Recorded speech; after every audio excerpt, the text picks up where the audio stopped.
अभी मैं अपने मटर के खेतों में खड़ा हूँ, उन मटर के खेतों में जिनमें मटर की पौधों को उखाड़ने के बाद प्याज की रोपाई का काम पूरा होना है। वो प्याज जो किसान के द्वारा बोई जाने वाली कई प्रकार की फसलों में से एक वो प्याज जो कभी कभी किसानों को अर्श से फर्श पर तो कभी कभी फर्श से अर्श पर पहुंचाने का काम करती है। एक किसान किस प्रकार से प्याज की खेती को अंजाम दे, प्याज के साथ अपने फसल प्रबंधन को किस रूप में लेकर आगे बढ़े, इस पर विशेष रूप से चर्चा करने से पहले अगर मेरा प्रयास आपको पसंद आए तो मेरे इस चैनल को लाइक करें, सब्सक्राइब करें और ज़्यादा से ज़्यादा लोगों को शेयर। राधे राधे।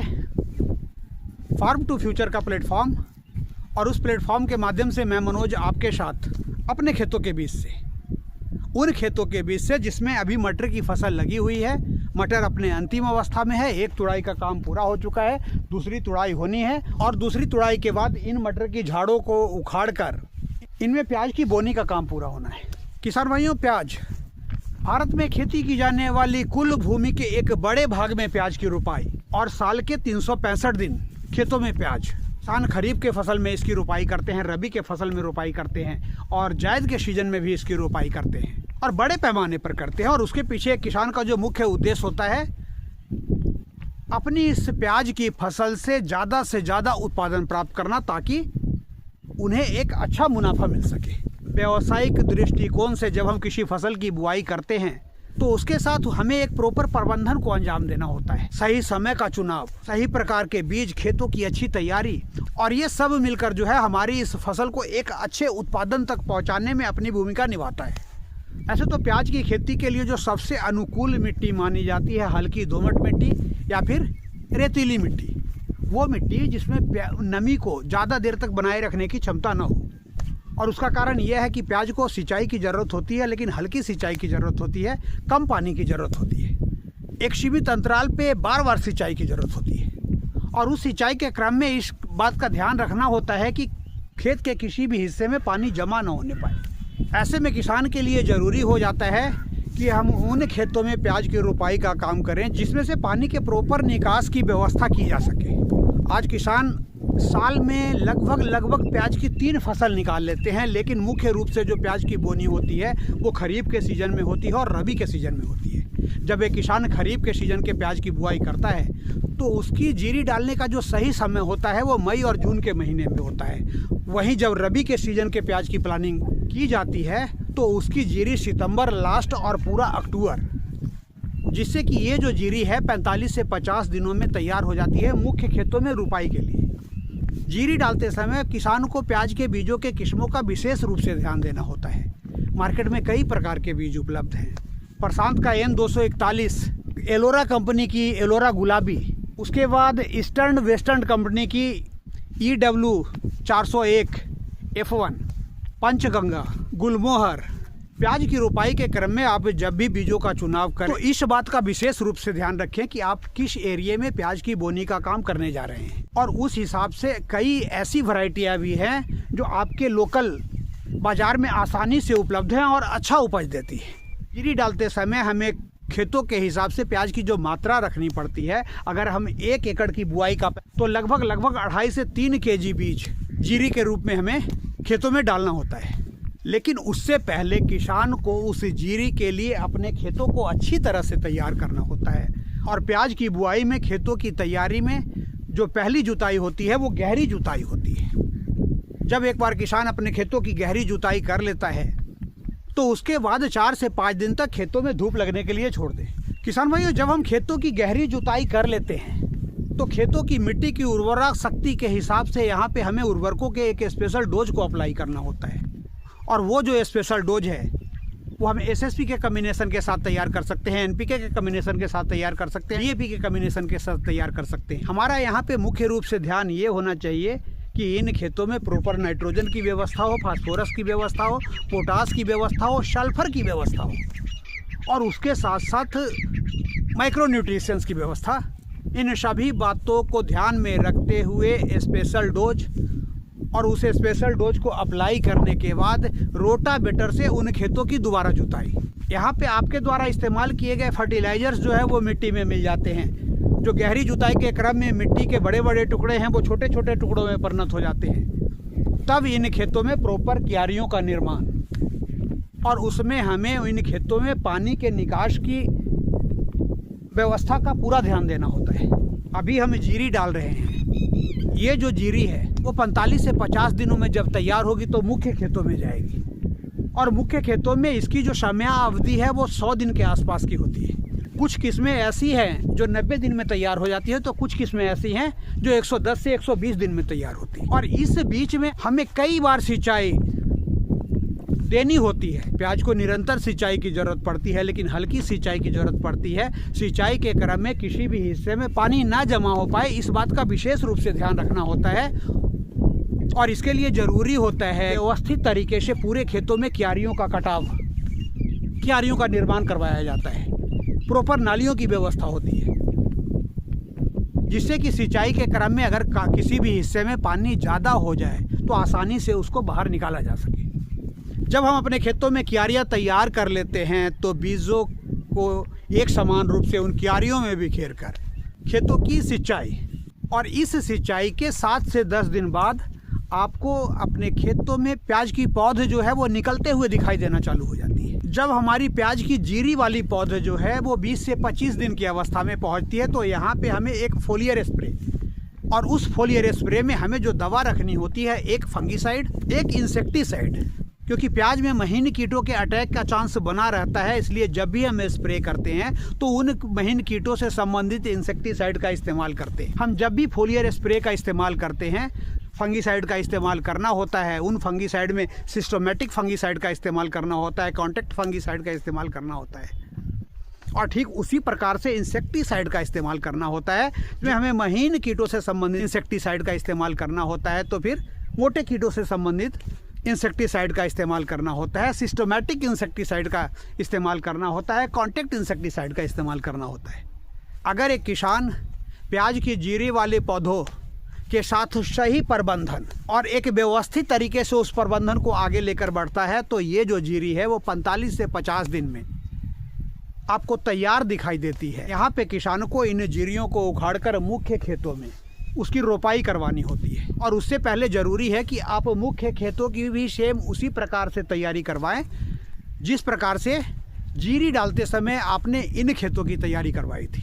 खेतों की अच्छी और गहरी जुताई के बाद उर्वरकों का फिर से एक स्पेशल डोज, और इस स्पेशल डोज में आपको एक प्रॉपर मात्रा को लेकर चलना होता है। मेरे कुछ खेतों में प्याज की रुपाई का काम हो चुका है। जिन खेतों में प्याज की रुपाई का काम हुआ है, उस कॉम्बिनेशन रखा है वो SSP का कॉम्बिनेशन है, और जो मात्रा है 150 kg SSP प्रति एकड़ के हिसाब से, 50 kg पोटास और 50 kg DAP, 5 kg सल्फर 90%, और इसके साथ 10 kg शगारिका।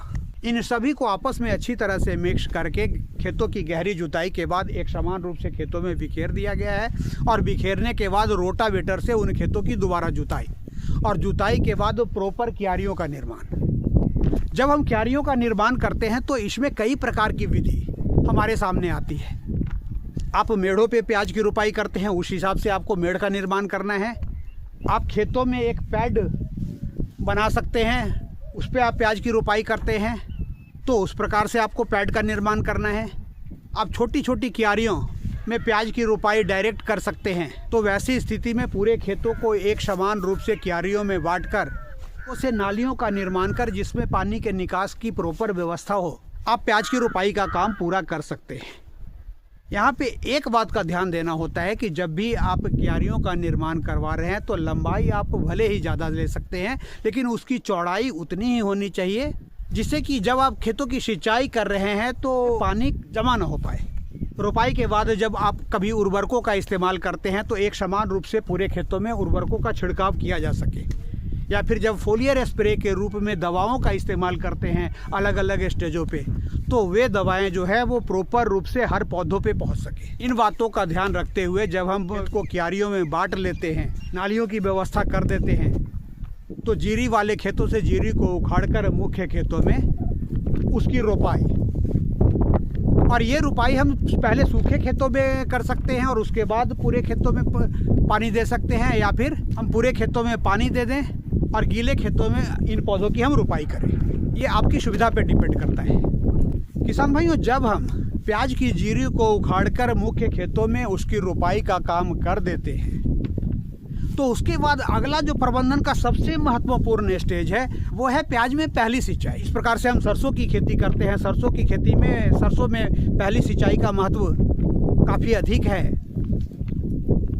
गेहूं की बुआई करते हैं, गेहूं में भी पहली सिंचाई का महत्व काफ़ी अधिक है। उसी तरह से प्याज में भी पहली सिंचाई महत्वपूर्ण स्थान रखती है। प्याज के खेतों में पहली सिंचाई का समय जो है वो रुपाई के लगभग 20 से 25 दिन बाद, या फिर कुछ ऐसे खेत हैं जिसमें मिट्टी में नमी को ज़्यादा देर तक बनाए रखने की क्षमता है, उन खेतों में 35 दिन के बाद वो अवस्था आती है।